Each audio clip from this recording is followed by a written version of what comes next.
আসসালামু আলাইকুম। বর্তমানে ব্যাটারি চালিত রিক্সা বা অটোরিকশা এত অধিক হারে বৃদ্ধি পেয়েছে যে সবাই এখন অন্য পেশা বাদ দিয়ে এই অটোরিকশা বা ব্যাটারি চালিত রিক্সা কিনে চালানো শুরু করেছে। তাদের না লাগে কোনো লাইসেন্স, না লাগে কোনো পৌরসভা বা সিটি কর্পোরেশনের অনুমতি। সুতরাং তারা স্বাধীনভাবে একটা অটোরিকশা বা চার্জার রিক্সা কিনে চালানো শুরু করে। এর ফলে হচ্ছে কি, একটা শহরে যে ধারণ ক্ষমতা তার চেয়ে কয়েক গুণ বেশি অটোরিকশা চলাচল করছে। ফলাফল কি হচ্ছে? তীব্র যানজট। এবং এই তীব্র যানজটে শহরবাসী জীবন অতিষ্ঠ। তারা এখন খুব খারাপ অবস্থার মধ্যে চলছে। যে শহরগুলোতে কখনো যানজট ছিল না, সেই শহরগুলো এখন এই অটোরিকশার কারণে যানজটে আবদ্ধ হয়ে পড়েছে। এটা গেল একটা বর্তমান সমস্যা এই অটোরিকশার কারণে। কিন্তু এর সুদূর প্রসারী যে সমস্যা আমাদের ইকোনমিতে, সেটাকে আমরা ভেবে দেখেছি? যে কারো কাছে ১,০০,০০০ টাকা থাকলেই সে একটা অটোরিকশা কিনে চালাচ্ছে। হয়তো সে আগে ছিল একজন দিনমজুর, হয়তো সে আগে ছিল একজন গৃহ নির্মাণ শ্রমিক, অথবা অন্য যে কোনো শ্রমিক পেশার একজন।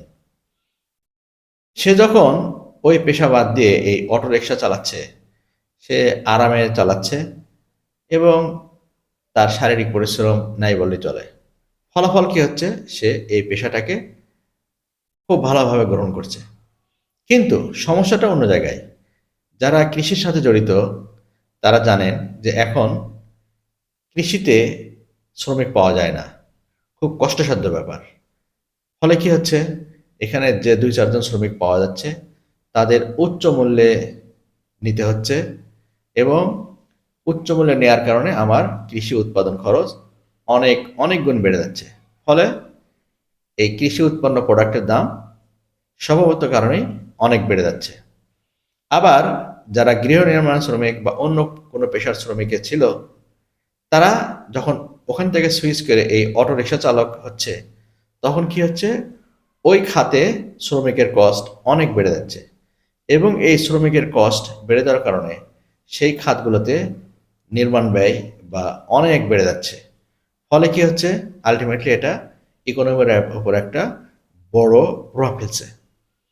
এখন যদি সরকার এই অটোরিকশা চালকদেরকে নিয়ন্ত্রণ না করে, এদের সংখ্যা যদি নিয়ন্ত্রণ না করে, তাহলে আল্টিমেটলি একসময় হবে কৃষি খাত, গৃহ নির্মাণ খাত বা অন্য যে কোনো খাতে শ্রমিকের ব্যাপক সংকট দেখা দিবে এবং এইসব খাতে উৎপাদন খরচ এত বেড়ে যাবে যে মানুষের ক্রয় সীমার বাইরে চলে যাবে। সুতরাং সরকারের এখনই সিদ্ধান্ত নেওয়া উচিত, এই ব্যাটারি চালিত রিক্সা এদেরকে নিয়ন্ত্রণ করা উচিত, এদের সংখ্যা নিয়ন্ত্রণ করা উচিত, যেন শহরের জনজীবনটা সুন্দর হয় এবং আমাদের প্রত্যেকটা খাতে, কৃষি বা অন্যান্য খাতে একটা ব্যালেন্স রক্ষা পায়।